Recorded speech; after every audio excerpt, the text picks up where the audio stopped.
என்ன ஸ்டார்ட் பண்ணிடுங்க.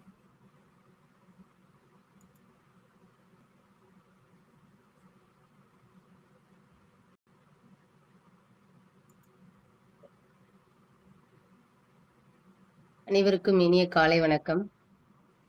இருள் விலகி இனம் விழித்து எண்ணங்கள் இணைந்து எழுச்சி பிறக்கும் இந்த இனிய வைகறை பொழுதில் இந்திய சுதந்திரம் என்ற உன்னதமான தலைப்பில் சிறப்பான சிந்தனைகளை நம்மோடு பகிர்ந்து கொள்ள வருகை தந்துள்ள ஒரு சிறப்புமிக்க ஆளுமையை அறிமுகப்படுத்துவதில் பெருமகிழ்ச்சி அடைகிறேன். புன்னகை என்பது முகத்தின் அழகு மட்டுமல்ல, அது ஒரு மனிதனின் நம்பிக்கையின் வெளிப்பாடு. அந்த புன்னகையை 1000 அல்ல, 10,000 அல்ல, 70,000த்திற்கு மேற்பட்ட முகங்களில் மலரச் செய்தவர் நம் மருத்துவர். வைகறை விடியலில் வானொலி தோன்றிட, வாழ்வினில் புதுமைகள் நாள்தோறும் மலர்ந்திட, சிந்தனை ஒன்றென சேர்ந்திடும் சங்கமம் சிறப்புறும் நம் வைகறை. 53ஆம் நாள் இனிதென மலர்ந்திட, இந்திய சுதந்திரம் இதயத்தில் நிறைந்திட, தியாகத்தின் வரலாறை தலைமுறை அறிந்திட, தேசத்தின் பெருமையை நெஞ்சங்கள் உணர்ந்திட, புன்னகை பூத்திடும் முகங்களின் பின்னணி தன்னலமில்லாத சேவையின் சிற்பியே, 70,000 புன்னகை மலர்த்திய எழுச்சிமிகு மருத்துவர் ஜெயங்கரன் அவர்களே, பல் மருத்துவத்துறையில் பயின்றிட்ட மேதையே, பல்துறை நுட்பங்கள் கற்றிட்ட வித்தகரே, இம்ப்ளான்ட், ரூட் கெனால், லேசர் நுட்பங்களால் இன்றைய மருத்துவம் உயர்த்திய திறனாளரே, கல்வியில் முதலிடம் காத்திட்ட மாணவரே, தேர்வினில் சிறப்பிடம் பெற்றவரே, இரட்டை சிறப்புடன் பட்டத்தை வென்றவரே, இன்றும் கற்றலையே உயிரென கொண்டவரே, மருத்துவம் தொழிலென மட்டும் நினையாமல் மனிதநேயம் சேவை என மாற்றிய நெஞ்சமே, தலைமை பொறுப்புகள் பல ஏற்று சிறந்திடும் தன்னிகரில்லாத செயல் வீரரே, பல் மருத்துவர் என்பதை கடந்தும் நின்றவர், இன்றும் பல அமைப்புகளின் தலைமை ஏற்றவர், ரோட்டரி, BNI, MARC என பயணித்து சமூக நலனுக்கு தொண்டாற்றி என்றும் நிற்பவர். பற்களை பாதுகாத்தீர், புன்னகை தந்தீர், மனங்களை இணைத்தீர், மனித நேயம் தந்தீர், தலைமையை ஏற்றீர், தொண்டினை செய்தீர், தரணியில் நல்லோர் தடம் பதித்தீர். 21 ஆண்டுகள் மருத்துவ பணியிலே இனிய அனுபவங்களை சேர்த்திட்ட நற்பணியே, 70,000 முகங்களில் புன்னகையை உதிர்த்தும் எண்ணிலடங்காத நன்றியின் வாழ்த்து மாலையே, இன்று நம் சங்கமம் எதிர்பார்க்கும் வேளையில் இந்திய சுதந்திரம் பேசிடும் அரங்கினில் சுதந்திரம் பெற்றதன் வரலாறு மட்டுமின்றி சுதந்திரத்தின் பொறுப்பையும் உணர்ந்திட வாருங்கள் நண்பர்களே. சுதந்திரம் என்பது கொடியேற்றும் நாள் அல்ல, சுயநலத்தை துறந்து சேவை செய்யும் நெறியல்லவா சுதந்திரம். தேசத்தின் கனவை நெஞ்சில் சுமந்து தலைமுறைக்கும் வழிகாட்டும் கடமை அல்லவா. அத்தகைய சிந்தனை விதைத்திட வந்தவரை அன்புடன் வரவேற்கும் வைகறை நேரம் இது. அறிவினை தந்திடும் அருமை மருத்துவரை அகமகிழ் வணக்கத்துடன் அழைக்கும் நேரம் இது. வாருங்கள் மருத்துவரே, வார்த்தைகளால் விடியலை தாருங்கள், சிந்தனையால் சுதந்திரத்தை சுடராக்குங்கள், உங்கள் எழுச்சி பேச்சால் எங்கள் உள்ளங்களில் தேசப்பற்றை தீபமாக்குங்கள். டாக்டர் ஜெயங்கரன் சார், வைகறை சங்கமத்தின் 53ஆம் நாள் உங்களை அன்புடனும் மரியாதையுடனும் வரவேற்று வணங்குகிறோம். வாருங்கள். நன்றி சிவகணி மேடம். என்னுடைய ஸ்கிரீன் ஷேர் பண்ணிக்கிறேன் மேடம்.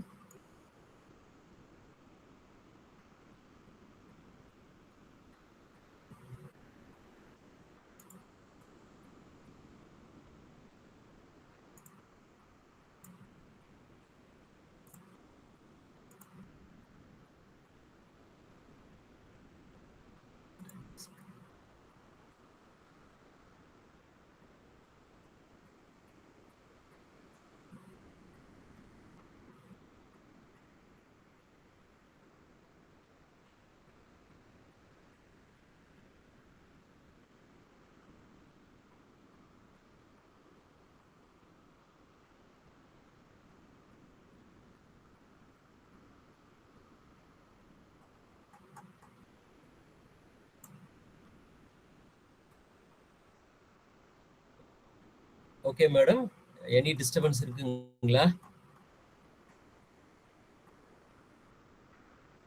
ஓகே. அனைவருக்கும் இனிய வைகறை காலை வணக்கம். ரொம்ப மிக அழகான ஒரு இன்ட்ரடக்ஷன் கொடுத்ததுக்காக ரொம்ப நன்றி சிவகனி மேடம். ரொம்ப 5 நிமிஷத்துக்கு மேல கொடுத்துட்டீங்க. என்னுடைய உரையை ஆரம்பிப்பது எப்பவுமே தாய் தந்தைக்கு என் முதல் வணக்கம். என் தாய் தந்தைக்கும், என் தாய் தமிழுக்கும், என் தாய் திருநாட்டுக்கும் என்னுடைய முதல் வணக்கங்களை சொல்லி என்னை வழிநடத்தி கொண்டிருக்கும் என்னுடைய வள்ளலார் ஐயா அவர்களை அருட்பெருஞ்சோதி அருட்பெருஞ்சோதி தனிப்பெருங்கருணை அருட்பெருஞ்சோதி வள்ளலாருக்கு என்னுடைய வணக்கங்களையும் சொல்லி பாரதியார் பாடலோடு ஆரம்பிப்பதுதான் என்னுடைய எப்படியும் வழக்கம். அறிவிலே தெளிவு, நெஞ்சிலே உறுதி, அகத்திலே அன்பினோர் வெள்ளம், பொறிகளின் மீது அரசாணை, உள்ளாம் எனது பேரொருளின் நெறியிலே நாட்டம், கருமயோகத்தில் நினைத்திடல், என்றவை அருளாய், குறிகுணம் ஏதும் இல்லதாய், அனைத்தாய் குலவிடும் தனிப்பரும் பரம் பொருளே. பாரதியின் நலமே நமக்கு அந்த ஒரு எழுச்சி வரும் இல்லம்மா? யாருக்கும் அஞ்சோம், எதற்கும் அஞ்சோம், எங்கும் எப்போதும் அஞ்சோம். சொல்லுமா? உங்களோட பிபிடில வந்து ஒரு ஸ்கிரீன் மட்டும் தெரியுது. அது சார் க்ளோஸ் பண்ணி ஓகேடா? Okay sir. ஓகேலப்பா? சரிம்மா. ஓகே. இப்போ நம்மளுடைய தலைப்புக்குள் செல்லலாம். இந்திய சுதந்திரம். இந்த ஒரு பிக்சரை பார்த்தாலே தெரிஞ்சிடும் இதுதான் இந்தியா. எவ்வளவு கலர்ஃபுல்லான ஒரு தேசம், எத்தனை விதமான பண்பாடு, கலாச்சாரம், மொழி, உணவில் ஆரம்பித்து உடையில் இருந்து எல்லாம் அத்தனை ஒரு டைவர்ஸ், அது வெர்சாட்டிலிட்டின்னு சொல்லுவாங்க. எல்லா விஷயங்களும் இந்தியாவில் இருக்கும். நம்ம வந்து ஒரு மிக சிறந்த கோயில்களாக இருக்கட்டும், மசூதிகளா இருக்கட்டும், இல்ல சர்ச்சா இருக்கட்டும், நீங்க மதங்களை எடுத்தாலும் ஜெயின மதமா இருக்கட்டும், கிறிஸ்துவ மதம், எல்லாமே உணவிலிருந்து, உடையிலிருந்து, கலாச்சாரத்திலிருந்து, மொழியிலிருந்து அப்படி ஒரு டைவர்சிஃபைடு ஒரு கண்ட்ரி வந்து நம்ம ஒற்றுமையா இருப்பதுதான் உலகத்துக்கு ஒரு மிகப்பெரிய எடுத்துக்காட்டு நான் நினைக்கிறேன். யூனிட்டி அண்ட் டைவர்சிட்டிக்கு ஒரே எடுத்துக்காட்டு இந்தியாவாக தான் இருக்கும். இப்பேற்பட்ட இந்தியாவுக்கு அவ்வளவு கஷ்டப்பட்டு சுதந்திரம் வாங்கி கொடுத்திருக்கின்றார்கள். அந்த சுதந்திர 21 நாட்களாக நம்மளுடைய ஆளுமைகள் பேசிவிட்டார்கள் நிறைய விஷயங்களை பற்றி. நான் என்ன போகிறேன் என்றால், நமக்கு நிறைய வரலாறு தெரிந்திருக்கின்றது, சில தெரியாத பக்கங்களும் இதில் உள்ளது. அந்த தெரியாத பக்கங்களை உங்களுக்கு சொல்ல வேண்டும் என்று ஆசைப்படுகின்றேன். நமக்கு வந்து அந்தமான் சிறையை பத்தி நமக்கு ரமேஷ் ஐயா வந்து நிறைய விஷயங்கள் வந்து சொல்லி காட்டினார் நமக்கு. அந்த சிறைகள் மட்டும் இல்லாமல் பலவிதமான சிறைகள் வந்து நமக்கு நாமே ஏற்படுத்தி கொண்டோம். பிரிட்டிஷார் மட்டும் நமக்கு பண்ணல, நம்மளுடைய மக்களை வந்து நாமளே அடிமைகளாக வைத்து அந்த விஷயங்களை பத்தி சிலதை பகிர்ந்து கொள்ள வேண்டும் என்று நினைக்கின்றேன். நாம் எப்படி இருந்தோம், இப்ப எப்படி இருக்கிறோம், நம்ம இங்கிருந்து எங்க போக போறோம், நம்ம என்ன மாதிரி சிறை நம்ம வந்து வச்சிருந்தோம்னு பாத்தீங்கன்னா, நம்மளுடைய உழைப்பை சிறையில் வச்சுட்டோம். நம்மளுடைய உரிமைகளை, நம்மளுடைய அறிவை, நம்மளுடைய டாலரன்ஸ், சகிப்பு தன்மைன்னு சொல்லுவாங்க, நம்மளுடைய ஒற்றுமையை வந்து சிறையில் வைத்து வேடிக்கை பார்த்துட்டோம். பல வருஷங்களாக நம்ம பெண் உரிமையை நம்ம சிறையில் வைத்திருக்கின்றோம். இந்த சிறைகள் எல்லாம் உடைத்து எப்படி வெளியே வரப்போகின்றோம்? இதுதல்லவா நமக்கு உண்மையான சுதந்திரம். நமக்கு உண்மையான சுதந்திரம் வாங்கி கொடுத்து விட்டார்கள் நமக்கு வந்து அரசியல் ரீதியாக. இந்த சிறைகள் இருந்தெல்லாம் வெளிப்பட, இதுக்கு வந்து சில உதாரணங்களை எல்லாம் நான் சொல்றேன். நான் ரொம்ப மேலோட்டமான உதாரணம், ஏன்னா 25 நிமிடங்களில் என்ன கவர் பண்ண முடியுமோ நான் கவர் பண்ணிடுறேன் நானு. சோ இது வந்து ரொம்ப ஆழமாக நீங்கள் சென்று படிக்க வேண்டும். இந்த ஒவ்வொரு விஷயத்துக்குள்ளயும் நான் உங்களுக்கு வந்து எடுத்துட்டு வந்து இந்த மாதிரி விஷயங்கள்லாம் இருக்குன்றதை காட்டிடுறேன். இதுக்குள்ள நீங்க ஆழமாக படித்து புரிந்து கொள்ள வேண்டிய விஷயங்கள். முதல்ல இந்த என்ன இடம் இது தெரியுதுங்களா? நம்மளுடைய போலார் கோல்டு ஃபீல்டு தாங்க இது. சோ இந்தியாவின் தங்க சுரங்கம் அப்படின்னு சொல்லுவாங்க. இந்த சுரங்கத்துக்குள்ள நடந்த கொடுமைகள் பற்றி நம்மளால சொல்லி மாளாதுங்க. அப்பேற்பட்ட விஷயங்கள் எல்லாம், அதாவது இது வந்து ஒரு குட்டி இங்கிலாந்துன்னே சொல்லுவாங்க. பெங்களூர்ல இருந்து 100 கிலோமீட்டர் தொலைவில் இருக்கு இது. கிட்டத்தட்ட 121 வருஷமா நம்ம இங்க இருந்து நம்ம வந்து தங்கங்களை எடுத்திருக்கின்றோம். 800ல இருந்து 900 டன்ஸ் ஆஃப் கோல்டு நம்ம இங்க இருந்து எடுத்திருப்போம்னு நமக்கு வந்து சொல்றாங்க சார். யாருடைய மெயினா வந்து ஜான் டெய்லர் அண்ட் சன்ஸ் அப்படின்ற அந்தருடைய குழுக்கள் தான் வந்து இங்கிலாந்துல இருந்து வந்தவர்கள் 1880ல ஆரம்பிச்சாங்க, டேக் ஓவர் பண்ணாங்க. கிட்டத்தட்ட 75 வருஷமா எவ்வளவு சுரண்ட முடியுமோ இங்க இருந்து எடுத்துக்கொண்டு 900 டன்ஸ் ஆஃப் கோல்டுன்னா பாத்துக்கங்களேன் எடுத்துட்டு போயிருக்காங்க அவங்க. கடைசியாக வந்து அபிஷியலா இது வந்து நிறுத்தப்பட்டது பாத்தீங்கன்னா பிப்ரவரி 28 வந்து 2001ல வந்து அபிஷியலா நிறுத்தப்பட்டது இது. எவ்வளவு ஆழம் இருக்கும்னு பாத்தீங்கன்னா கிட்டத்தட்ட 3.2 கிலோமீட்டர் ஆழங்க, 3000 மீட்டருக்கும் மேலங்க. அப்ப நம்ம 1000 மீட்டர் 2000 மீட்டர் உள்ள ஆழம் போகும்போது பாத்தீங்கன்னா டெம்பரேச்சர் அதிகமாயிட்டே இருக்கும். கிட்டத்தட்ட 50 டிகிரி செல்சியஸ்க்கு உள்ள வந்து அனல் அடிக்கும்னு சொல்றாங்க. அந்த அனல்ல வந்து வேலை செய்வதற்கு ஆட்கள் கிடைக்காமல் இங்கிருந்து தமிழ்நாடு கிட்டத்தட்ட 70%க்கும் மேற்பட்ட தொழிலாளிகள் வந்து தமிழர்கள் என்பது வந்து ஆச்சரியகரமான விஷயம். அங்க பேசப்பட்ட மொழியே தமிழ் தான் அங்க. அப்பேற்பட்ட வந்து அங்க அந்த கொடுமையான அந்த அனல்ல வந்து அவங்க மக்களை வந்து எவ்வளவு துன்புறுத்தி வேலை வாங்கினாங்கன்னா ஒரு குறைந்த ஊதியத்துக்கு வேலை வாங்கி, ஆனா அது மூலியமா வந்த பணத்தை வச்சுக்கிட்டு அவங்க வந்து லிட்டில் இங்கிலாந்து சொல்ற அளவுக்கு வந்து அங்க கோல்ஃப் கிளப்பா இருக்கட்டும், அங்க வந்து பார்ட்டி கிளப்ஸா இருக்கட்டும், கிளப் ஹவுஸ்ன்னு சொல்லுவாங்கல்ல, இதெல்லாம் ஏற்படுத்தி அவங்க எப்படி ஏகபோக வாழ்க்கையை வாழ்ந்தார்கள். இவங்க இந்த கோலார் ஃபீல்டு இதை பார்க்கும் பொழுதே கொஞ்சம் இதை நம்ம பார்க்கும் அந்த அந்த அந்த மலைகளை பாருங்களேன். நம்ம கேஜிஎஃப் படம் பார்த்திருப்பீங்க. அது வந்து கமர்ஷியலா வந்து வேற கோணத்துல அந்த படத்தை எடுத்திருப்பாங்க. ஆனா இதனுடைய ரியாலிட்டி ரொம்ப மோசமான ரியாலிட்டி. அங்க வந்து கொத்தடிமைகளாகவும் இந்த கண்காணியர்கள் மூலமாக வேலைக்கு கொண்டு வரப்பட்ட ஆட்கள் வந்து எப்படி சித்திரவதைக்கு உள்ளாக்கப்பட்டாங்கன்ற விஷயங்கள்லாம் கேட்டீங்கன்னா உங்க கண்கள் கலங்கிடும் உங்களுக்கு. இந்த ஒரே ஒரு போட்டோவே உங்களுக்கு ஒரு எக்ஸாம்பிள். அங்க ஷர்ட் இல்லாம ஒருத்தர் நின்று ஒர்க் பண்ணிட்டு இருக்காரு பாருங்க.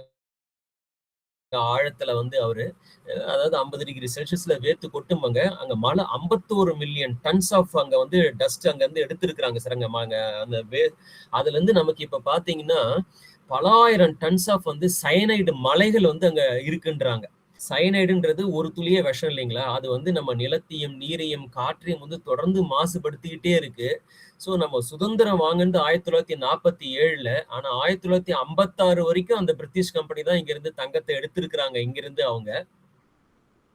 சுதந்திரம் வாங்கி 56க்கு அப்புறம் 65ல இருந்தே நமக்கு அங்க தங்கம் கிடைக்கலன்னு கவர்மெண்ட் சொல்லி 2001ல படிப்படியா குறைச்சிருந்து அபிஷியலா வந்து அதை டிக்ளேர் பண்ணி மூடிட்டாங்க இதை. இவங்களால வந்த ஒரு நல்ல விஷயம் என்னன்னு பாத்தீங்கன்னா ஒரு நல்ல ஹாஸ்பிட்டல் அங்க கிடைச்சதுங்க. அது அவங்களுக்காக ஏற்படுத்திக்கிட்டாங்க. பட் ஆனா ஒரு மெட்டர்னிட்டி ஹாஸ்பிட்டல் வந்து மிகப்பெரிய மருத்துவமனை கிடைச்சது. மிக முக்கியமான விஷயம் என்னன்னு பாத்தீங்கன்னா இது சிவான சமுத்திரா ஸ்டேஷன் சொல்லுவாங்க. 1902ல வந்து 142 கிலோமீட்டர் தொலைவில் இந்த காவேரி நதிக்கரை ஓரம் இருக்கிறதுல இருந்து இங்கிருந்து கரண்ட் எடுத்துட்டு வந்து ஏசியாலேயே 2வது நகரம்ங்க. எலக்ட்ரிஃபைடு சிட்டி எதுன்னு பாத்தீங்கன்னா வந்து நம்ம கோலார் கோல்ஃபீல்டும் பெங்களூரும் தாங்க. பெங்களூர் தெருக்களில் வந்து தெருவிளக்கெல்லாம் வந்து 1902லயே வந்துட்டு இருக்குது. ஸோ ஏசியாவிலே 2வது, இந்தியாவில் முதல் சிட்டின்னு அப்படின்னு சொல்றாங்க. ஸோ இந்த பவர் பிளான்ட் தான் வந்துங்க. இது வந்து த பிளஃப்னு சொல்லுவாங்க. இந்த ஸ்டோரி ஆஃப் பிளஃப்னு தேடி பாருங்க. அவ்வளவு விஷயங்கள் கிடைக்கும் நமக்கு உங்களுக்கு. ஸோ இப்போ வந்து அதுக்கு நிகரான வந்து கொடுமைகள் எங்க நடந்ததுன்னு பாத்தீங்கன்னா இந்த ஈஸ்ட் இந்தியா வந்துங்க சுதந்திரத்துல வந்து என்ன ரோல் அவங்க பண்ணுச்சுன்றது வந்து வெளியில வரவே இல்லை. ஏன்னா அதை பத்தி சொல்றதுக்கோ எழுதுறதுக்கோ அங்க வந்து ஆட்களே இல்லை. அவங்களுடைய சுதந்திர போராட்டத்தை பத்தி கொஞ்சம் நம்ம கவர் பண்ணலாம் அப்படின்றதுக்காக நான் ஆசைப்பட்டேன். இந்த அஸ்ஸாம் தேயிலை தோட்டத்துல நடந்த கொடுமைகள் பாத்தீங்கன்னா இதே தாங்க.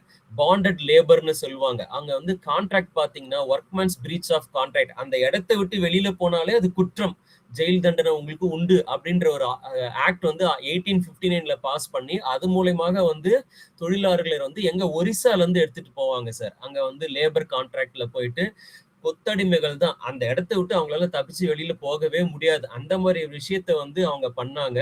சோ அதுல வந்து முதல் புரட்சியாளர் யாருன்னு பாத்தீங்கன்னா மணிராம் தேவான்னு சொல்லுவாங்க. அவர் தான் வந்து அந்த சிப்பாய் கழகத்துல வந்து அவர் பங்கு பெற்றாரு. 1857ல வந்து அவர் பங்கு பெற்றதை அவரை எப்படின்னா கார்னர் பண்ணி அவரை போட்டு தள்ளணும்னு ஒரு முடிவு பண்ணிட்டாங்க. ஏன்னா வந்து அவர் வந்து பிரிட்டிஷுக்கு எதிராக வந்து சொந்த நிலத்துல வந்து தேயிலை தோட்டத்தை வந்து அவர் ஆரம்பிச்சு அவர் வந்து ஏற்றுமதி பண்ண ஆரம்பிச்சாரு அவரு. ஸோ அவர் தான் வந்து ஃபர்ஸ்ட் பிரைவேட் வந்து டீ எஸ்டேட்மெண்ட்னு சொல்லலாம் மணிராம் அப்படின்றவரு. அவரை எப்படின்னா கார்னர் பண்ணணும்னு பார்த்துட்டு இதுல பார்ட்டிசிபேட் பண்ணாங்கிற விஷயத்த வந்து தெரிஞ்சுட்டு கல்கட்டாக்கு அவர் போயிருக்கும் போது அவரை பிடிச்சு கூப்பிட்டு வந்து பிப்ரவரி 26ஆம் தேதி 1858 வந்து அவரை வந்து தூக்குல வந்து அவரை போட்டுட்டாங்க அவரை. அதுக்கப்புறம் அங்க இருந்து பெண் போராட்டக்காரர்கள் வந்து பாத்தீங்கன்னா சொல்லிக் கொள்ளும் விதத்துல வந்து பிரிட்டிஷுடைய சப்போர்ட்ல இருந்தவங்களே அவங்க வெளியில வந்து மாலத்தி மேம்னு சொல்லுவாங்க. அவங்க வந்து உயிர் நீத்தார்கள். அவங்க வந்து கொஞ்சம் போதைக்கு அடிமையாக இருந்தார்கள் அவர்கள். ஆனா வந்து காங்கிரஸாரால் வந்து ஆன்டி லிக்கர் மூவ்மெண்ட் ஸ்டார்ட் பண்ணும்போது அதுல பங்கு கொண்டு குடி பழக்கத்திலிருந்து வெளியில வந்து பல தேச போராட்டங்களில் கலந்து கொண்டார்கள். அவர்களையும் வந்து கொன்னுட்டாங்க அவங்க. அது மட்டும் இல்லாமல் ஜாலியன் வாலாபாக் மாதிரி இங்கேயும் ஒரு விஷயம் வந்து மிக மோசமான விஷயம் நடந்திருக்கின்றது. காந்தி வந்து 1921வது வருடம் வந்து அசாம் அந்த தேயிலை தோட்ட அந்த லேபர்ஸை வந்து பார்க்க ஒரு மீட்டிங்காக ஏற்பாடு ஃப்ரீடம் மூவ்மெண்ட்டுக்காக பார்க்க போயிருக்காருங்க. அதுல வந்து இந்த ஃப்ரீடம் மூவ்மெண்ட் என்ன விஷயன்றதை தெரிஞ்சுட்டு ஒட்டுமொத்த மக்களும் வந்து இந்த சுதந்திர போராட்டத்துல கலந்துக்கணும்னு சொல்லிட்டு எல்லாரும் வந்து அணி திரண்டு வந்திருக்கிறாங்க. அப்போ வந்து அந்த டோல்ல நின்னுகிட்டு போலீஸ்காரர்கள் குர்காஸ்ன்னு சொல்றாங்க. அந்த போலீஸ்காரங்க என்ன பாருங்க ஓப்பன் ஃபயர் வந்து ஆரம்பிச்சிருக்கிறாங்க. மொத்தம் வந்து அந்த ஸ்பாட்ல மட்டுமே 100 பேரை சுட்டு வீழ்த்தி இருக்கிறாங்க. இந்த தேயிலை தோட்ட லேபர்ஸ் இன்னசென்ட் வெறும் நடந்து வந்தவர்களை ஒரு அறவழியில் போராட்டம் பண்ணவர்களை வந்து 100 பேர். இதுதான் முதல் மோசமான ஒரு ஒரு ஒரு ஒரு இறப்புன்னு சொல்லலாம். ஜாலியன் வாலாபாக்கு முன்னாடி நடந்த விஷயம் இது. ஸோ இது வந்து எப்பதான் விஷயங்கள் இருந்தா கொஞ்சம் கொஞ்சமா வெளியில வருதுங்க. யாரால் பாத்தீங்கன்னா நம்ம சமுத்திரகுப்தா காஷ்யப்னு சொல்றாரு. இப்போதான் அங்க போயிட்டு பலவிதமான ஆராய்ச்சிகள்லாம் பண்ணி அந்த டாக்குமெண்ட்ஸ் எல்லாம் எடுத்து இப்பதான் ஒரு புக்கு போட ஆரம்பிச்சிருக்காங்க. The untold stories of the freedom struggle from North East India. அந்த புத்தகத்தின் மூலமாக தாங்க இதெல்லாம் நமக்கு தெரியுது. அங்கிருந்து அப்படியே நம்ம தமிழ்நாட்டுக்கு தாவனோம்னா நீலகிரி தேயிலை தோட்டத்திலும் இதே தாங்க நடந்தது. இதனுடைய மொத்த பாதிப்பையும் நமக்கு வந்து பரதேசின்ற தமிழ் அந்த படத்துல வந்து நமக்கு காட்டியிருப்பாரு பாலா அவர்கள். தப்பிச்சு போறவங்களுக்கு என்ன மாதிரி தண்டனை கொடுப்பாங்க, அவர்களை கணுக்கால்ல இருக்கிற நரம்ப கட் பண்ணிட்டு நடக்க விடாம பண்றது, எப்படி சித்திரவதை செஞ்சாங்க, சாட்டை அடிகளும் எப்படி அவங்களுக்கு எவ்வளவு குறைந்த ஊதியம் கொடுத்தாங்க. இந்த படத்தை வந்து அவ்வளவு அழகா எடுத்திருப்பாருங்க. இது வந்து ஏன் இப்ப நான் பேசுறேன், சுதந்திர இந்தியால ஏன் இந்த விஷயத்த பேசுறேன்னா 2019ல போரான்ற ஒரு ஃபேமிலியில ஒருத்தர் வந்து கிட்டத்தட்ட வந்து 20 பேர் வந்து கொத்தடிமைகளை வச்சு நடத்திட்டு வந்திருக்கிறாருங்க. 20 பேரை வந்து மீட்டு இருக்கிறோம். இது வந்து 50 வருஷத்துக்கு முன்னாடி எல்லாம் இல்லைங்க. 5-6 வருஷத்துக்கு முன்னாடி 2019ல நடந்து வந்து கோலகாட் மாவட்டத்துல வந்து கெலதாரி வில்லேஜ்ல இருந்து சென்ற வந்து மக்களை வந்து ஒரு 20 பேரை கொத்தடிமைகளா வச்சு நடத்திட்டு இருந்திருக்காங்க அசாம்ல. இதை மீட்டு இருக்கிறாங்க. சோ சுதந்திரம் வாங்கியும் நமக்கு உண்மையான சுதந்திரம் வந்து கிடைச்சபாடு இல்லை. இன்னும் நம்ம மக்களுடைய உழைப்பை சுரண்டி கொண்டு இருக்கின்றோம். இது வந்து நீலகிரியும் நான் அசாமையும் ஏன் கனெக்ட் பண்ணேன்னு பாத்தீங்கன்னா, இங்க கண்காணிகள் மூலமாக எல்லா அடிமைத்தனத்தையும் செஞ்சாங்க. அங்க வந்து அரக்காட்டி சிஸ்டம்னு சொல்லுவாங்க நார்த் ஈஸ்ட் இந்தியால.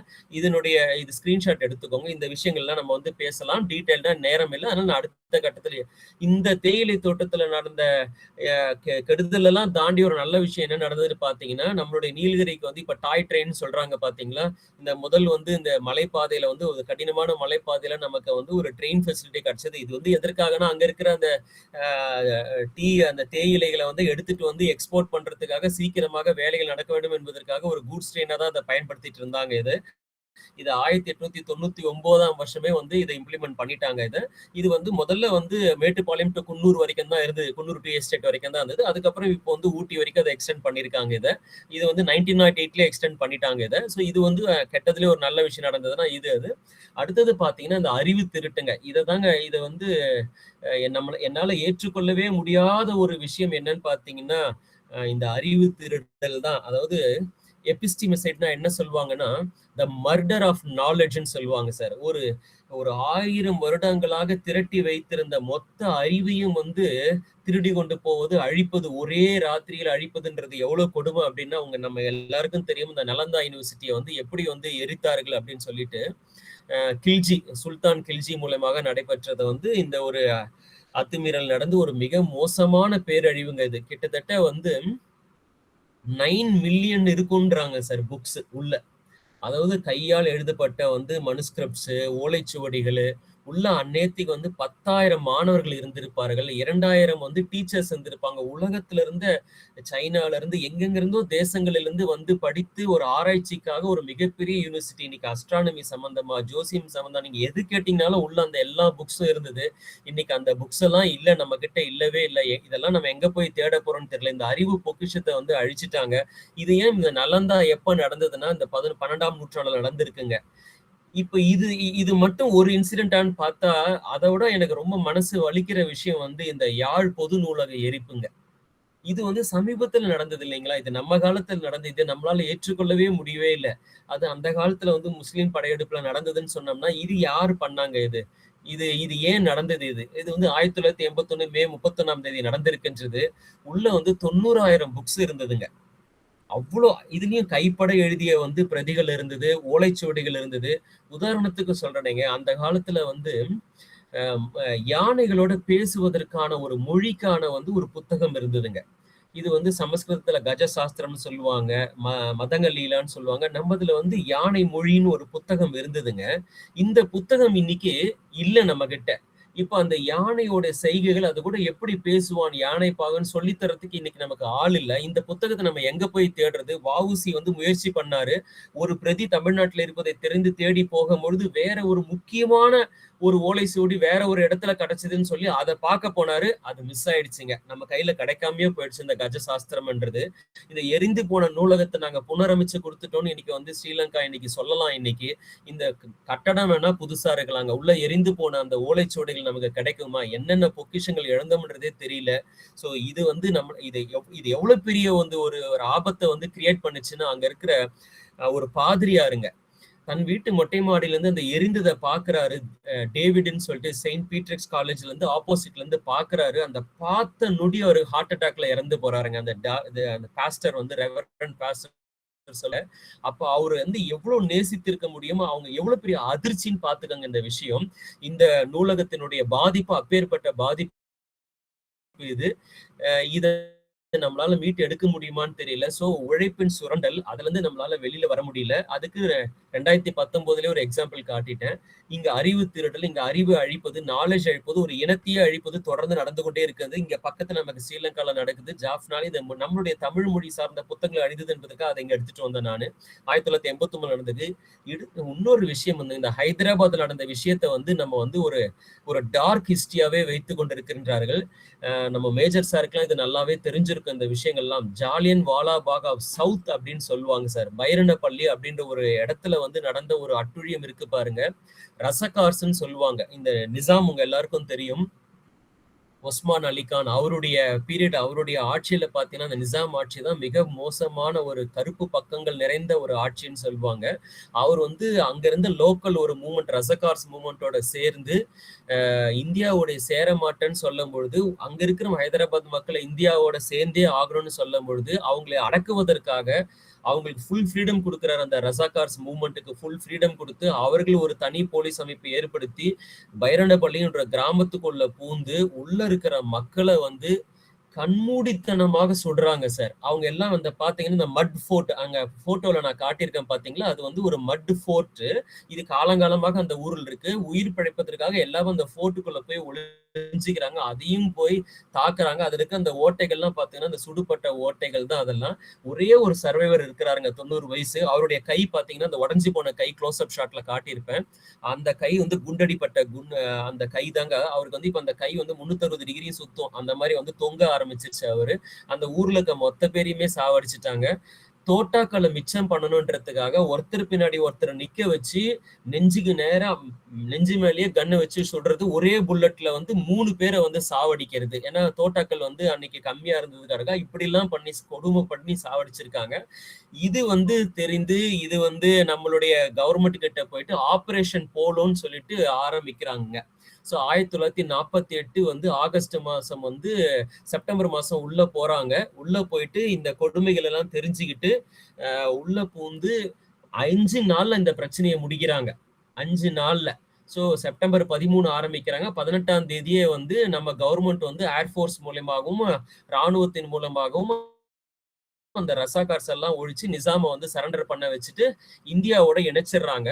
இந்தியாவுக்கு சுதந்திரம் கிடைச்சது ஆகஸ்ட் 1947னா, இவங்களுக்கு ஹைதராபாத்துக்கு சுதந்திரம் கிடைச்சது பாத்தீங்கன்னா ஒரே சுதந்திரம் 1948 செப்டம்பர் 17 தாங்க அவங்களுக்கு வந்து சுதந்திரம் கிடைச்சது அவங்களுக்கு. இது வரைக்கும் நம்ம எல்லாருக்கும் ஓரளவுக்கு தெரியுங்க. இதுக்கப்புறம் நம்ம மறைக்கப்பட்ட விஷயம் தான் எனக்கு ரொம்ப வேதனையாக இருந்தது. அதை தான் வெளிக்கொண்டு வரணும்னு நான் பார்த்தேன். சுந்தர்லால் ரிப்போர்ட்னு ஒரு ரிப்போர்ட் இருக்குங்க. இவங்க சுதந்திரம் வாங்கி கொடுத்ததுக்கு அப்புறமா அங்க என்ன நடந்ததுன்னா இனக்கலவரம் ஆரம்பிச்சிருச்சு அங்க. ஸோ இந்து முஸ்லிம்ஸ் அடிச்சுக்க ஆரம்பிக்கிறாங்க. அது எவ்வளவு கொடுமையாக போய் முடிந்ததுன்னா கிட்டத்தட்ட 27,000 இருந்து 40,000 முஸ்லிம் வந்து கொல்லப்பட்டிருப்பாங்கன்னு வந்து அந்த அபிஷியல் சுந்தர்லால் ரிப்போர்ட் கொடுக்குதுங்க. இந்த ரிப்போர்ட்டை நம்ம கண்ணுல இருந்து சுதந்திரமா அந்த 48ல இருந்து மறைச்சிட்டு இப்பங்க ஒரு ஒரு 10-15 வருஷத்துக்கு முன்னாடி 2013ஆம் வருடம் தான் வந்து பாத்தீங்கன்னா நம்ம ரைட் டு இன்ஃபர்மேஷன் ஆக்ட் மூலமா இந்த ரிப்போர்ட்டை நீங்க ஏன் வெளியில விட மாட்டேன்றீங்க, வெளியில விடுங்கன்னு சொன்னா அந்த ரிப்போர்ட்ல வந்து கேட்டு வாங்கினதுல பாத்தீங்கன்னா 40,000 பேர் வரைக்கும் கொல்லப்பட்டிருக்கலாம். இது எவ்வளவு மோசமான விஷயங்க. நமக்கு எங்க போச்சு அந்த டாலரன்ஸ்? நமக்கு இது வந்து ரிவெஞ்சா கூட இருக்கலாம். 200 பேரை சாவடிச்சியே அப்படின்றதுக்காக நான் 27,000 பேரை சாவடிக்கிறது, இதுதான் வந்து சகிப்புத்தன்மை, இதுதான் இந்தியாவா? இது அன்னைக்கு கவர்மெண்ட் என்ன பண்ணிட்டு இருந்தது? ஏன் இத கட்டுக்குள் கொண்டு வரல? 40,000 உயிர் வந்து இழந்திருக்குங்க. இந்த இந்த சுந்தரலால் ரிப்போர்ட் வந்து இன்னும் கூட இந்த விஷயத்த வந்து முழுசா பேசுறதுக்கு தயங்கி கொண்டிருக்கின்றார்கள். ஒரே தேசம் தான். இந்த தேசத்துக்குள்ள நம்ம எப்படி அடிச்சிட்டு இருக்கோம், நமக்கு சகிப்புத்தன்மை நம்ம இழந்துட்டோம் அப்படின்ற விஷயங்கள் எல்லாத்தோட மோசமான ரொம்ப நெருடலான விஷயம் வந்து பாத்தீங்கன்னா, இந்த கேரளாவில் வந்து பல வருஷங்களாக இருந்த வந்து இந்த அந்தர்ஜனம் அப்படின்ற விஷயத்த நான் வெளிக்கொண்டு வரணும்னு பார்த்தேங்க. இந்த அந்தர்ஜனம் என்றது என்னன்னு பார்த்தீங்கன்னா வந்து, அந்தர்னா உள்ளன்னு அர்த்தங்க, ஜனம்னா மக்கள். வீட்டை விட்டே வெளியில வர முடியாதுங்க பெண்களால. அப்படி ஒரு மோசமான சூழ்நிலையில பெண்கள் வந்து வாழ்ந்துட்டு இருந்தாங்க. அவங்க வந்து ஒரு வெள்ளை புடவை தான் கட்ட முடியும். வீட்டை விட்டு வெளியில வர முடியாது. அப்படியே வெளியில வரணும்னு நினைச்சாங்கன்னா, ஒரு ஞாயிறு முன்னாடி போயிட்டு அந்தர்ஜனம் அந்தர்ஜனம் வராங்க, அந்தர்ஜனம் வராங்கன்னு சொல்லிட்டு போவாங்க. அங்க ஒரு கொடை ஒண்ணு இருக்கு பாருங்க. அந்த ஓலையில நடைஞ்ச அந்த கொடை இருக்கு பாருங்க. அந்த மறைக்குடைன்னு பேரு. அந்த கொடையால முகத்த மூடிடுவாங்க. அவங்களால வெளியில போகவே முடியாது. போனாலும் ஒரு மருத்துவத்துக்காக, எதுக்காக வெளியில போனா கூட இப்படிதான் போக முடியும். அது என்ன கொடுமை அப்படின்னா, இது வந்து மேலோட்டமா நான் சொல்றேங்க. ரொம்ப டீப்பா சொல்லவும் நான் விரும்பல. இந்த விஷயத்தை நீங்களா படித்து தெரிந்து கொள்ள வேண்டும் என்று ஆசைப்படுகின்றேன். நம்பூதிரி இனத்து பெண்கள் வந்து பாத்தீங்கன்னா அடிமைகளாக வைக்கப்பட்டிருந்தார்கள். அந்த நம்பூதிரியில் ஒரு எழுதப்படாத ஒரு சட்டம், அந்த சட்டம் என்ன இருந்ததுன்னா, மூத்த மகன் மட்டும் தாங்க வந்து வாரிசுக்கு உரிமை. இளைய 5 பசங்க பொறந்திருந்தா கூட அந்த மத்த 4 பசங்களுக்கு சொத்துரிமை வழங்கப்படாது. அதே மாதிரி மூத்த மகன் மட்டும்தான் ஒரு நம்பூதிரி பெண்ணை வந்து கல்யாணம் பண்ணிக்க முடியும். மத்த 4 பேர் கல்யாணம் பண்ணிக்க முடியாது. அவங்க வந்து மத்த இனத்து பெண்களை, உதாரணத்துக்கு வந்து அரச வம்சத்திலயோ நாயர் இன பெண்களையோ அவங்க திருமணம் பண்ணிக்கலாம். அபிஷியலா பண்ணக்கூடாது. அந்த பெண்களோட வந்து அவங்க இருந்துக்கலாம். குடும்ப சுகத்தை அனுபவிச்சுக்கலாம் அவங்க. சோ இப்ப என்ன பிரச்சனை நடக்குதுன்னா, இங்க வந்து ஒரே ஒரு பையன், ஒரு 5 பொண்ணு இருக்குன்னு வச்சுக்கோங்களேன். ஏன்னா மூத்தவன் மட்டும் தான் கல்யாணம் பண்ணிக்க முடியும். இந்த நம்பூதிரி ஆண்கள்ல. சரிங்களா? அப்போ வந்து பாத்தீங்கன்னா, பல பெண்கள் வந்து திருமணம் ஆகாமல் இருக்க ஆரம்பிச்சாங்க. அப்ப என்ன பண்றாங்கன்னு பாத்தீங்கன்னா, 8 வயசு, 9 வயசு பெண்களையே வந்து அந்த ஒரே நம்பூதிரி ஆணுக்கு வந்து 5 நம்பூதிரி பெண்களை கல்யாணம் பண்ணி கொடுக்குற வழக்கம் வந்துருச்சு. கிட்டத்தட்ட பாத்தீங்கன்னா 8 வயசு பொண்ணை வந்து 65 வயசு முதியவருக்கு கல்யாணம் பண்ணி வைப்பாங்க. ஏன்னா ஆம்பளையே கிடையாது. ஏன்னா வந்து 2வது 3வது பசங்க எல்லாம் வெளியில தான் போய் பொண்ணு அவங்க கல்யாணம் பண்ணிக்க கூடாது. அது அங்க எங்கிருந்து கல்யாணம் பண்ணுவாங்கன்னு பாத்தீங்கன்னா, தரவாடுன்னு சொல்லுவாங்க அதுக்கு வார்த்தை. ஒரு ஒரு குடும்பமா ஒரு ஒரு வீடு, அந்த தரவாடுன்றது ஒரு இல்லத்துடைய பெயர்ன்னு வச்சுக்கோங்களேன். அது நாயருடைய பெயர். அங்க வந்து பெண் வழி சமூகம். அங்க பெண்களுக்கு தான் சொத்துரிமை அங்க. அங்க என்ன பண்ணுவாங்கன்னா, ஒரு நாயர் ஒரு ஆண் வந்து கல்யாணம் பண்ணிக்க போறான்னா, தான் கல்யாணம் பண்ற பொண்ண முதல்ல வந்து நம்பூதிரியோட ஒரு ஆணுக்கு திருமணம் முடிச்சு வச்சிரணும். முடிச்சு வச்சுட்டு, அதுக்கு அப்புறம் தான் நாயர் வந்து அந்த பெண்ணோட குடும்பம் நடத்த முடியும். அதனால அவன் கல்யாணம் பண்ணிட்டு அவன் வந்து போருக்கு போயிடணும் அவன். ராஜாக்கு வந்து உதவுறதுக்காக போருக்கு போயிடணும். இப்படி ஒரு மாதிரி ஒரு சமூகம், ஒரு கட்டமைப்பு பல 100 வருஷங்களாக பெண்கள் வந்து இந்த கொடுமையை அனுபவிச்சுட்டு வந்தாங்க. இதுல வந்து ஏதாவது ஒரு தவறு பண்ணிட்டாங்கன்னா, அதை விசாரிக்கிறதுக்கு பேரு தான் ஸ்மார்த்த விசாரம். இதுதான் அவங்களுடைய இல்லம். இந்த இல்லத்தை விட்டு வெளியில வரவே முடியாது அவங்களால. அவங்க முகம் ஃபுல்லா வெள்ளை துணியால மூடி இருக்கணும். தங்கம் அணிவதற்கு அவங்களுக்கு தடை இருந்தது. ஸ்மார்த்த விசாரம் 5 நிலைகள்ல 6 நிலைகள்ல நடக்குங்க. அது எவ்வளவு கொடுமையா இருக்கும் அப்படின்னா, பாம்பு, தேளு, பூச்சிகள் இருக்கிற ஒரு ரூம்ல எடுத்துன்னு போய் அடைச்சு வச்சிருவாங்க. சோறு தண்ணி இல்லாம அடைச்சு வச்சிருவாங்க. உதாரணத்துக்கு வந்து அந்த பெண் வந்து பருவம் வந்த பெண் வந்து அந்த கணவர் இறந்துட்டு இருப்பாங்க. வேற ஒரு ஆடவனோட அவங்களுக்கு வந்து ஒரு உறவு இருந்துருச்சுன்னா, இது தெரிய வந்ததுன்னா, ஸ்மார்த்த விசாரம்ன்ற பேர்ல வந்து மிக கொடுமையான சட்டதிட்டங்கள் போல அந்த கொடுமைப்படுத்தி ஊர விட்டே ஒதுக்கி வச்சிருவாங்க. அந்த பெண் எந்தெந்த ஆடவன் பேரை சொல்றாங்களோ, அந்த ஆடவனையும் ஊர விட்டு ஒதுக்கி வச்சிருவாங்க. ஜாதியை விட்டு இனிமேட்டு அவங்க நம்பூதிரி இனத்தை சேர்ந்தவர்களாக வாழ முடியாது. இது வந்து 1912, 1925க்கு அப்புறம் தான் வந்துங்க இந்த விஷயங்கள் எல்லாம் வெளியில தெரிய வந்து பல போராட்டங்கள் நடந்து கிட்டத்தட்ட 1960 வரைக்கும் இது நடந்ததுங்க இது. 1933 இந்த 2 புத்தகங்களை வாங்கி அவசியம் எல்லாரும் படிக்க வேண்டும். அந்தர்ச்சனம் அப்படின்ற ஒரு புக்கும், அக்னி சாட்சின்ற புக்கும் லலிதாம்பிகா அந்த அம்மா எழுதியிருப்பாங்க. இந்த புத்தகத்தை படியுங்கள். அதுல இருந்து வந்த ஒரு நல்ல விஷயம்னு நான் எல்லாத்திலயும் சொல்ற மாதிரி இதுல என்னன்னு பாத்தீங்கன்னா, அப்படியே 1903ல ஒரு ஸ்மார்த்த விசாரம் பண்றாங்க ஒரு பொண்ணுக்கு. அந்த பெண் வந்து ஒரு ஆணின் பெயரை சொல்றாங்க. மேலகத கோபால மேனன் அப்படின்ற ஒருத்தர் பேரை சொல்றாங்க. அவர் கவர்மெண்ட் அதிகாரியா இருந்தாரு. விசாரணையில அவரும் குற்றம் செய்ய அவரை வந்து ஊரை விட்டு ஒதுக்கி வைக்கிறாங்க. அவரு அங்கிருந்து தப்பிச்சு போய் கேரளாக்கு போயிட்டு அங்க சத்யபாமன் ஒரு பொண்ணை கல்யாணம் பண்ணிட்டு அவங்களுக்கு 2 மகன்கள் பழகுறாங்க. அதுல முதல் பையன் தான், 2வது மகன் தான் வந்து எம்ஜி ராமச்சந்திரன். 1917ஆம் வருடம் பிறக்கிறாரு. மேலகத கோபால மேனன், அதுதான் எம்ஜி ராமச்சந்திரன்ங்க. அவரு வந்து நம்ம தமிழ்நாட்டுக்கு வந்து அவங்க அப்பா இறந்ததுக்கு அப்புறம் வந்து எவ்வளவு கஷ்டப்பட்டு வந்து சினிமாவில் நடிச்சு நம்ம தமிழ்நாட்டுக்கு சிஎம்மா வந்தாருன்றது எல்லாருக்குமே தெரிஞ்ச விஷயம். இது வந்து இப்பதான் நடக்குதா அப்படின்னா, உங்களுடைய சிந்தனையை வந்து நான் 2000 வருடங்களுக்கு முன்னாடி நான் கொண்டு போறேன். இந்த அம்மா யாருன்னு உங்களுக்கு எல்லாம் தெரியுதுங்களா? யாருன்னா ஒருத்தர் டக்குன்னு சொல்லலாம். இன்னும் 5 நிமிஷம் தான் இருக்கு, முடிச்சிடலாம். இந்த அம்மா யாருன்னு சொல்ல முடியுமா? அவ்வை பாட்டியா? இல்லைங்க இல்லைங்க ஐயா, அவங்களுடைய உருவத்தை நல்லா பாருங்க. போட்டோவே தெரியல சார். போட்டோவே காரைக்கால் அம்மையார். போட்டோ காரைக்கால் அம்மையாருங்க ஐயா. மிக்க நன்றி.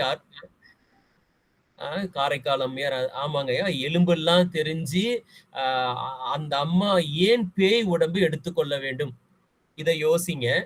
ஏன் ஔவையார் வந்து வயதான தோற்றத்தை ஏற்றுக்கொள்ள வேண்டும்? ஏன் ஒரு பருவமங்கை கவிதை பாடக்கூடாதா இங்கே?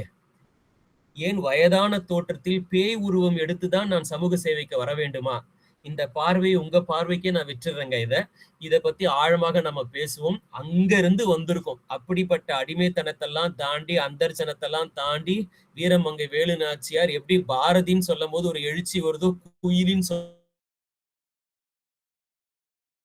போது நமக்கு அப்படி ஒரு எழுச்சி வருதுங்களா இல்லைங்களாங்க? வீரத்தாய் கோயில், இந்த நினைவு இல்லம் இங்க இருக்குங்க. நினைவு மண்டபம் ஒண்ணு வச்சிருக்கிறாங்க. அதனால வந்து இந்த போட்டோ நான் காட்டணும்னு ஆசைப்பட்டேன். முத்துப்பட்டியில பாத்தீங்கன்னா தீ பாய்ந்த அம்மன் ஒரு கோயிலே இருக்குங்க. நம்ம குயிலியோட ஞாபகார்த்தமாக நம்ம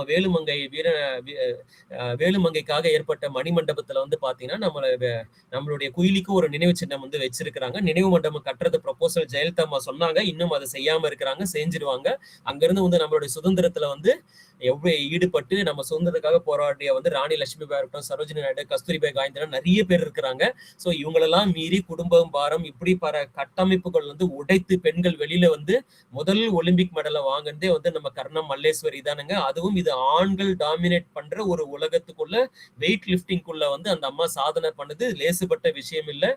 இப்பவே இவ்வளவு அடிமைத்தனம். அங்கிருந்து வந்து இந்தியா வம்சாவளியில வந்து இன்னைக்கு நம்ம ஆஸ்ட்ரோபிசிக்ஸ், நம்ம வந்து அஸ்ட்ரானமி வந்து ஸ்பேஸையே போய் ஆள ஆரம்பிச்சிட்டோம். கல்பனா சாவ்லா உயிரையே இழந்திருக்கிறோம். நம்ம வந்து தியாகம் பண்ணியிருக்கிறாங்க அவங்களுடைய நாட்டுக்காக. சுனிதா வில்லியம்ஸ் 286 நாட்களை வந்து போராடி கஷ்டப்பட்டு அவங்களை மீட்டு கொண்டு வந்திருக்கோம். பெண்கள் பல போராட்டங்களை எல்லாம் தாண்டி இன்று விண்ணை அளக்க சென்று விட்டார்கள். இன்று இருக்கிற நிலைமை அது. ஆனா இப்ப நம்ம எங்க போய் கொண்டிருக்கிறோம்ன்ற ஒரு ஸ்லைடோட முடிச்சுட்டேன்னா என்னுடைய ஸ்பீச் முடிஞ்சிடும்னு நினைக்கிறேங்க நானு. இந்த ஒரு போட்டோவை எல்லாரும் வந்து அப்சர்வ் பண்ணுங்களேன். ரொம்ப எனக்கு கடந்த ஓரிரு மாதங்களாக என் மனதில் மிகப்பெரிய வலியை ஏற்படுத்தியதுங்க. இந்த 5 போட்டோ, இது சாம்பிள் தாங்க நான் கொடுத்திருக்கிறேன். இந்த முதல் போட்டோல இருக்கிறவன் பாத்தீங்கன்னா வந்து திருமணம் நிச்சயமான ஒரு ஆண். அவனுடைய அந்த பெண்ணுடைய பர்த்டே ஃபங்க்ஷனுக்கு செலிப்ரேட் பண்ண கூப்பிட்டுட்டு அந்த ஃபோர்ட் போய் நம்ம பார்க்கலாம். பஞ்சாப்ல அந்த ஃபோர்ட் ஒண்ணு இருக்குங்க, வடநாட்டுல. அந்த ஃபோர்ட்டை சுத்தி பார்க்க போய் மேல இருந்து தள்ளி விட்டுட்டு கொன்னுட்டாங்க. என்கேஜ்மெண்ட் முடித்த ஒரு பையன், சரிங்களா? 2 பேருமே கோடீஸ்வரர்கள். 600 கோடி சொத்து இருக்கிறவங்க, ரொம்ப லேசுப்பட்டவங்க எல்லாம் இல்ல. ஒரு நல்ல படித்த சமூகத்தை சேர்ந்தவர்கள். அழகா வந்து எனக்கு உன்னை பிடிக்கலன்னு சொல்லிட்டு போயிட்டு வந்திருக்கலாம். அடுத்தது பாத்தீங்கன்னா லிவிங் டுகெதர்ல வாழ்ந்தவங்க, இந்த நடுவுல பெரிய போட்டோல இருக்கிறவங்க லிவிங் டுகெதர்ல வாழ்ந்தது. அம்மா அப்பா அது தப்புன்னு சொல்ல போய் அம்மா, அப்பா, அக்கா 3 பேரையுமே கொண்டு இருக்கிறாங்க.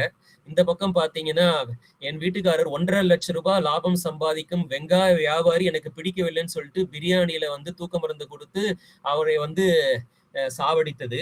இங்க பாத்தீங்கன்னா குலதெய்வம் கோயிலுக்கு போலான்னு சொல்லிட்டு கூட்டு போயிட்டு கொன்னது. கீழே இங்க இருக்குது பாத்தீங்கன்னா பச்சிலம் குழந்தையும் வீட்டுக்காரையும் கொன்னது. இது வந்து எவ்வளவு கஷ்டப்பட்டு அடிமைத்தனத்துல இருந்து பெண்கள் சுதந்திரம் வாங்கி எங்கெங்கயோ போய் இப்போ வந்து இந்த பெண்கள் எல்லாம் ஏன் இப்படி கொலை பண்ண ஆரம்பிச்சிருக்கிறாங்க? இந்த கொலைகளுக்கு பின்னாடி எல்லாம் ஒரு ஆண்மகன் இருந்திருக்கிறான் துணைக்கு. எல்லாருக்கும் ஒரு லவர் இருந்திருக்கிறான். அந்த லவரும் இவங்களும் சேர்ந்துதான் இதை பண்ணிருக்கிறாங்க. இதற்காகத்தான் இவ்வளவு பாடுபட்டு நாம் சுதந்திரம் வாங்கணுமா? நம்ம யோசிக்கணுங்க. அப்ப என்ன இங்க முக்கியமான விஷயம் நான் சொல்ல வர்றதுன்னா, இதுக்கு பேரு டாமினோஸ்ன்னு சொல்லுவாங்க. இந்த காய்களுக்கு பேரு டாமினோஸ்.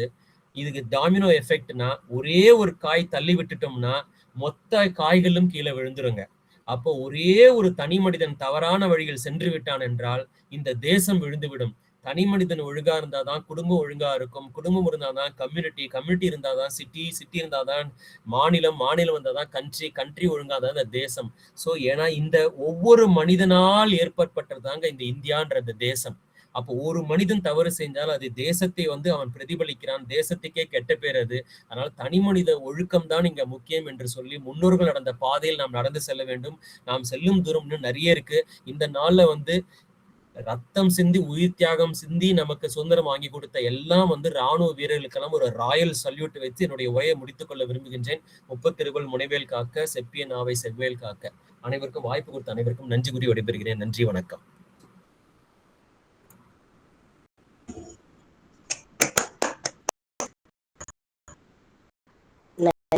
மிகவும் அருமை. மீண்டும் ஒரு சல்யூட். டாக்டர் ஐயா ஒரு சல்யூட் வைங்க. நன்றி. இவ்வளவு தூரம் சொல்லி எடுத்துரைத்து எதையோ சொல்லி கடைசியில எல்லா பெண்களும் இப்படி கொலை பண்றாங்கன்றீங்க.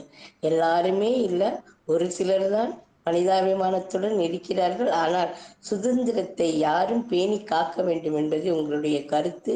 அது எல்லாரும் பேணி காப்போம். ஏன்னா இது நிறைய வலைதளத்துக்கு போய் கொண்டிருக்கிறது. கண்டிப்பாக இதை பார்த்தாவது எல்லாரும் மீண்டும் திருந்தி அந்த சுதந்திரத்தை பேணி காக்க வேண்டும் என்ற வீர உணர்ச்சி அவங்களுக்குள்ளும் வரும். அருமையான சொற்பொழிவு. நன்றி நன்றி நன்றி. நன்றி மேடம். இன்னைக்கு வந்து பாத்தீங்கன்னா ஒரு புதிய தேடலை நோக்கி நம்ம பயணிச்சு போகும்போது ஜெய் சார் கொடுத்த உரையில வந்து நிறைய வழிகள் தான் இருக்கு அப்படின்னு சொல்லலாம். ஏன்னா இவ்வளவு நாள் வந்து சுதந்திரம் கிடைத்தாலும் கூட இதற்கு பிறகு இவ்வளவு இன்னும் வந்து கொடுமைகள் நடந்துட்டு இருக்கு அப்படிங்கறதெல்லாம் கேட்கும் போதே மனது வந்து கணக்குது அப்படின்னு தான் சொல்லணும். அவ்வளவு விஷயங்களை கொடுத்துருக்கீங்க. நம்ம உழைப்பு அப்படிங்கிற சாதாரணமா சொல்லிட முடியாது. ஆனா அந்த உழைப்பு சுரண்டல், அதை தாண்டி உரிமை சுரண்டல், அறிவு சுரண்டல், சகிப்புத்தன்மை, ஒற்றுமை, பெண்ணுரிமை, கடைசியில வந்து ஒரு பெண் தான் வந்துட்டு எல்லாத்துக்குமே ரோல் மாடல் அப்படிங்கிற மாதிரி உங்களுடைய உரை இருந்துச்சு அப்படின்னு தான் சொல்லணும். ரொம்ப ஒரு சிறப்பான உரை கொடுத்திருக்கீங்க. இன்னைக்கு பின்னூட்டம் கொடுக்கறவங்க முதலாவதா முத்துலட்சுமி மேம்.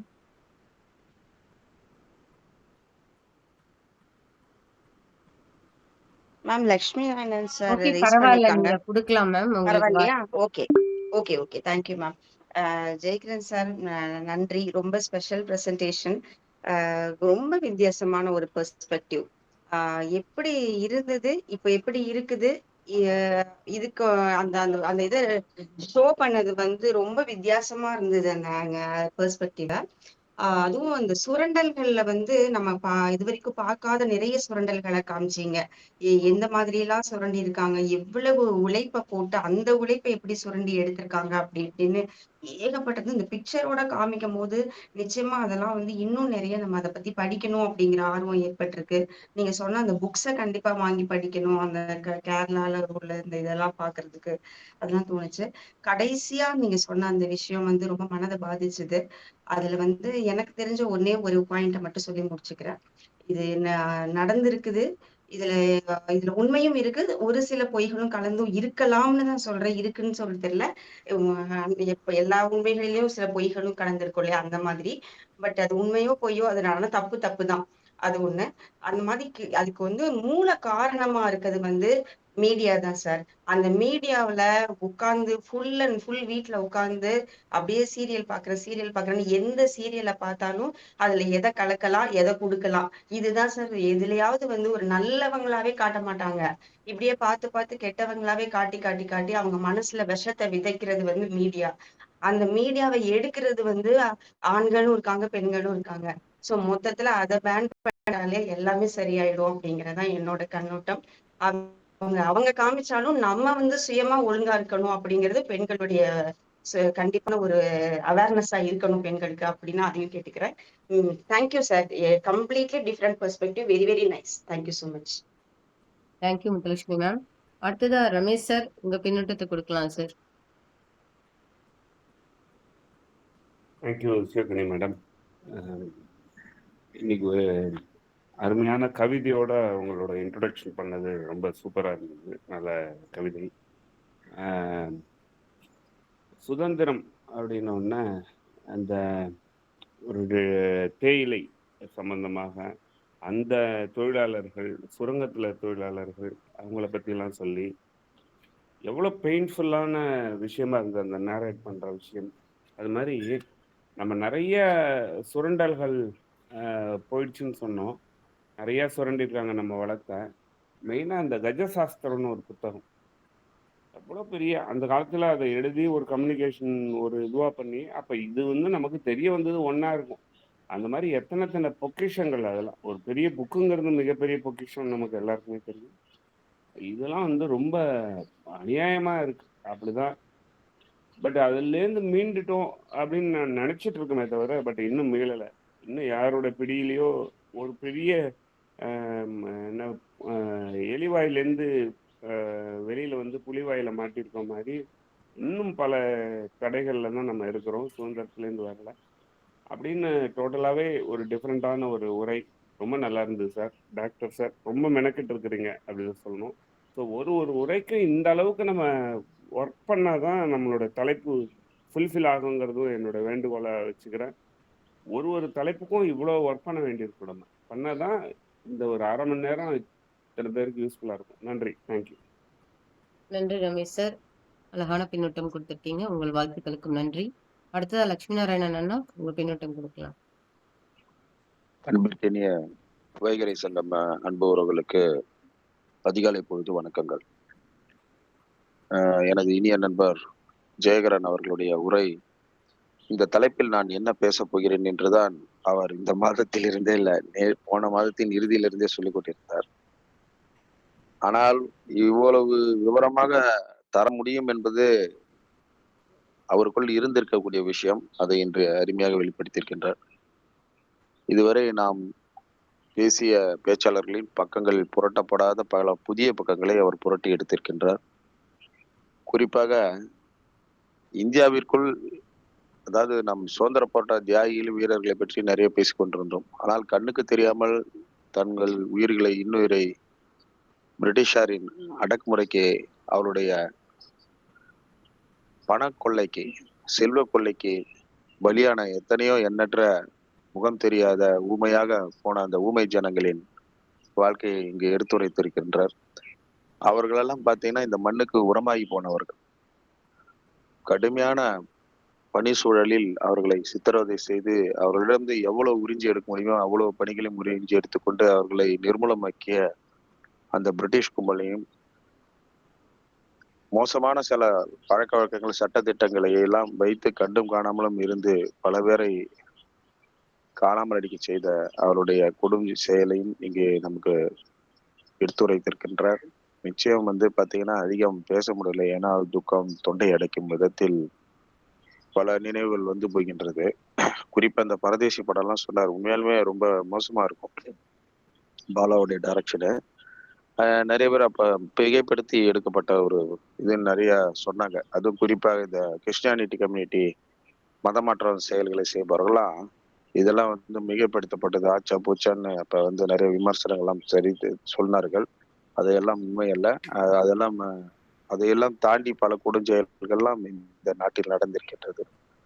யாழ்ப்பாணத்தில் குட்டிமணி ஜெகன் போன்ற அந்த அமைதியான போராட்டத்தை நடத்தியவர்கள் எல்லாம் கொன்று குவித்து அந்த யாழ் நூலகம் எரித்தெடுக்கப்பட்டது. உண்மையான பல பக்கங்கள் இப்ப இருக்கிற ஜென்சி பிள்ளைகளுக்கெல்லாம் தெரியாது. அப்படிப்பட்ட ஒரு கொடுஞ்செயல்கள் எல்லாம் அங்கு நடந்திருக்கின்றது.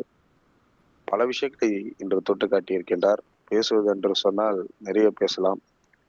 கால நேரம் கருதி அவருடைய நெஞ்சை பொழியும் அந்த சுதந்திர போராட்டத்தை, வீரர்களை தாண்டி இந்த மண்ணுக்கு உரமானி போனவர்கள் எல்லாம் எடுத்துரைத்த அவருடைய நல்ல செயலுக்கு பாராட்டி விடைபெறுகிறேன். வணக்கம். நன்றிங்கண்ணா. ஒரு சிறப்பான பின்னூட்டம் கொடுத்திருக்கீங்க. அடுத்ததா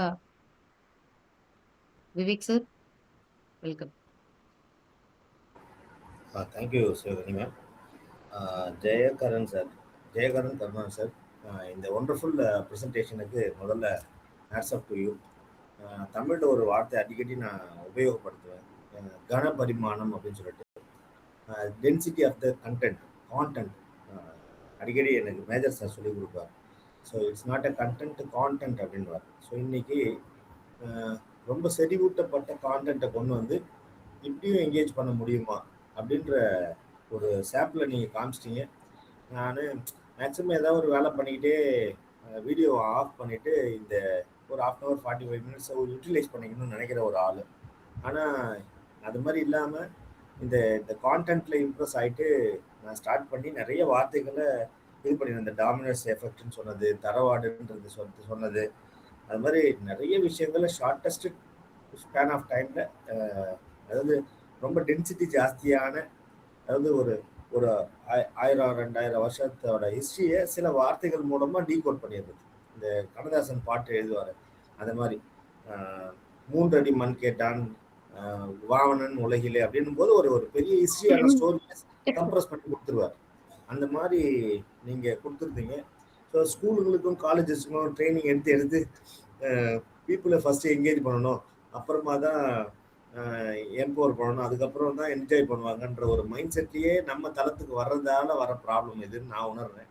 ஸோ நம்ம மக்களுக்கு டைரெக்டாக கான்டென்ட்டுக்கு வந்துடணும் அப்படின்ற ஒரு பர்செப்ஷனை இன்னைக்கு உங்களோட ப்ரெசன்டேஷன்லேருந்து நான் எடுத்துக்கிறேன். ஸோ மேஜர் சாருக்கும் உங்களுக்கு நன்றி, வைகரை சங்கமத்துக்கு நன்றி. ஃபைனலாக என்னென்னா, ஒரு நாள் நான் இந்த மாதிரி நிகழ்ச்சி வரும்போது நீங்கள் எம்சி பண்ணியிருந்தீங்க, மாஸ்டர் ஆஃப் செரமனி. ரொம்ப டிஃப்ரெண்ட்டாக இருந்தது. யார் நம்ம புதுசாக இருக்காங்களே தளத்துலன்னு சொல்லிட்டு கேட்டிருந்தேன். ஸோ அன்னைக்கு கிடைச்ச கியூரியாசிட்டிக்கான ஆன்சர் இன்னைக்கு கிடைச்சிருச்சு. So wonderful sir. I am really happy and proud to be in your session as a participant. Thank you so much. All the very best, sir. Thank you, Vivek sir. அடுத்ததா Loganathan sir, welcome sir, நீங்க பேசலாம். வைகரை சங்கம காலை வணக்கம், அதிகாலை வணக்கம். ரொம்ப அருமையா இருந்தது. சாருக்கு ரொம்ப தைரியம், ஏன்னா மறைக்க தனி தைரியம் வேணும்.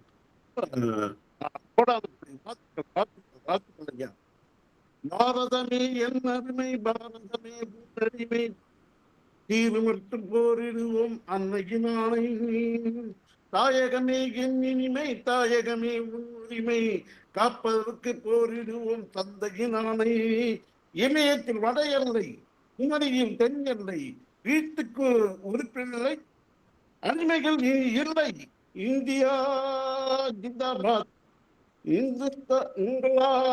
ஜிந்தாபாத். அனைவருக்கும் நன்றி நன்றி நன்றி, ஞானத்துக்கு நன்றி நன்றி நன்றி ஐயா. நன்றி லோகநாதன் சார். என்னைக்குமே உங்களுடைய பாடல்ல ஒரு உணர்ச்சி இருக்கும், அந்த இது இன்னைக்கு தெரிஞ்சது. அடுத்தது சுனிதா மேம், நீங்க பேசலாம். Thank you ma'am. அனைவருக்கும் இனிய வைகரை வணக்கங்கள். டாக்டர் சார், ரொம்ப அருமையான சொற்பொழிப்பு, சூப்பராக இருந்துச்சு. Presentation super. அந்த எக்ஸ்பிளனேஷன் அங்கேருந்து கொண்டு வந்து, ஸ்டார்டிங்லேருந்து கொண்டு வந்து நம்ம இந்தியர்கள் பட்ட கஷ்டங்களெல்லாம் தொகுத்து வழங்கி, அந்த தங்க சுரங்கத்தை பற்றி பேசுனது, நாலந்தா பல்கலைக்கழகம் ஸ்பெஷல், அது வந்து எரிஞ்சது மட்டும் 3 மாத காலம் எரிஞ்சிருக்கான். அந்த மாதிரி ஒரு நம்ம செழிப்பு மிகுந்த இந்தியாவா இருந்தது, அது அழிஞ்சதெல்லாம் ஒரு வேதனைக்குரிய விஷயம். அந்த முஸ்லிம்களை பற்றி சொன்னதெல்லாம் ரொம்ப சிறப்பாக இருந்துச்சு. ஃபைனலாக அந்த பெண்கள்லாம் கொண்டு வந்தீங்க, ரொம்ப அருமையாக இருந்துச்சு. ஒரே ஒரு இன்சிடென்ட்டு, ஒரு 2 நாளைக்கு முன்னாடி என்னோட ஒரு பேரண்ட் லேடி வந்திருந்தாங்க. அந்த லேடிக்கு வந்து 2 பசங்க. அதில் ஒரு பையன் வந்துட்டு என்னட்ட 11th ஸ்டூடெண்ட் படிக்கிறான், பேரண்ட் மீட்டிங்காக வந்திருந்தான். இன்னொரு ஸ்டூடெண்ட் வந்து மூளை வளர்ச்சி இல்லாத பையன். அந்த பையனை வந்து அந்த தாய் வந்து வீட்டில் வச்சு பார்த்துக்கிட்டு இருக்காங்க. ஹஸ்பண்ட் வந்து அவங்க குடிச்சிட்டு வீட்டில் படுத்து கிடக்காரு. உங்க ஹஸ்பண்ட் எங்க அப்படின்னு சொல்லி கேட்டேன்.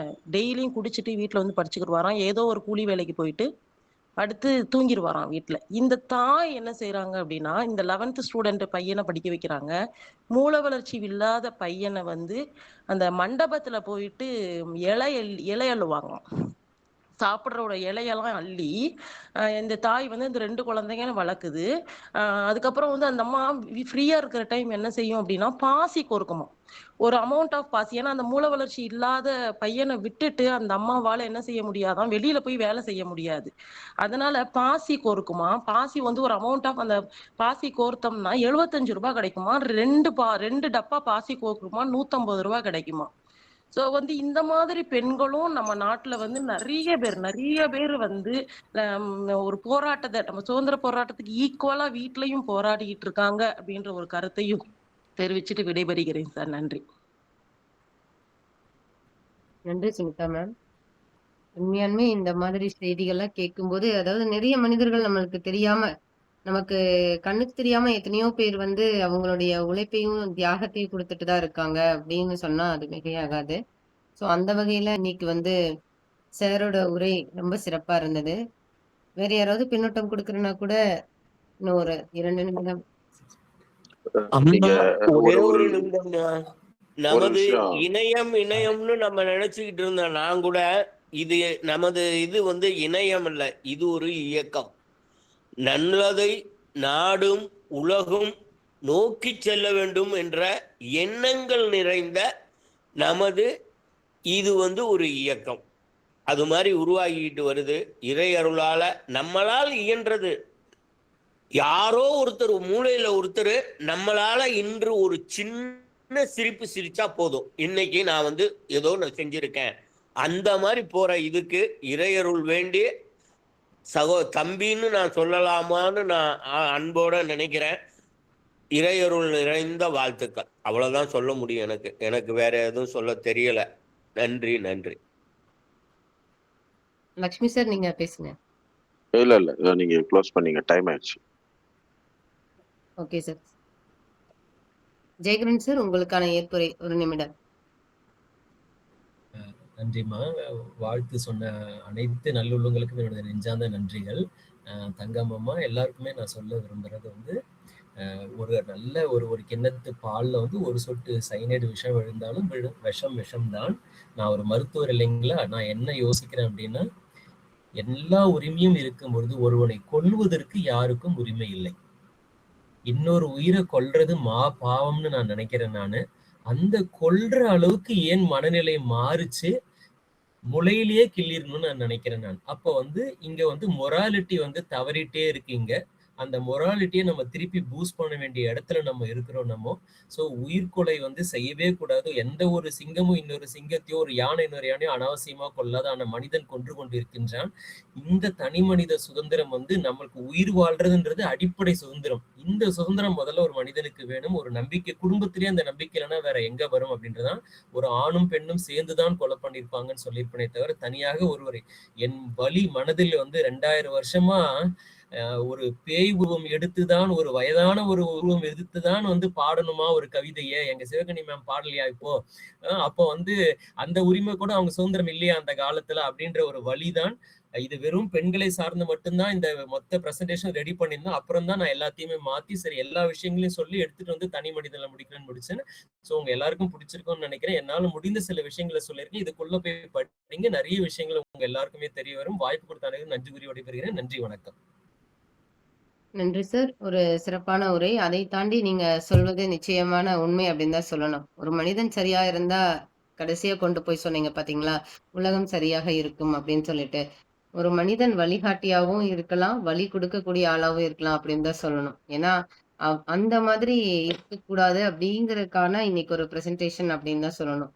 எவ்வளவோ சுதந்திரம் பெற்றாலும் கூட நம்ம வந்து பெருமை வேணா பட்டுக்கலாம், மிதக்கலாம், நான் சுதந்திரம் வாங்கிட்டேன்னு சொல்லிட்டு. ஆனா இன்னைக்கும் அதற்கான விடை கிடைக்காம தான் நம்ம ஓடிட்டு இருக்கோம் அப்படின்னு தான் சொல்லணும். அவ்வளோ ஒரு விஷயங்கள் இருக்கு இந்த பிபிடில. நிறைய மெனக்கெடல் பண்ணியிருக்கீங்க. பிபிடி பிரசன்டேஷன் ஆகட்டும், தகவல் ஆகட்டும், எல்லாமே ஒரு புதிய விஷயங்களா தான் இன்னைக்கு இருந்துச்சு. இன்னைக்கு நிகழ்வை வந்து ரொம்பவே சிறப்பா இருந்தது. இன்று நம் நிகழ்வில் பங்கேற்ற அனைத்து அன்பு உறவுகளுக்கும், பின்னூட்டம் தந்த உறவுகளுக்கும் மனமார்ந்த நன்றியை தெரிவித்துக் கொண்டு, நாளை மேலும் ஒரு புதிய தகவலை தெரிந்து கொள்ளும் ஆர்வத்தோடு இணைந்து நம் அறிவு தேடலை நோக்கி பயணிப்போமாக. அனைவருக்கும் நன்றி, வாழ்த்துக்கள்.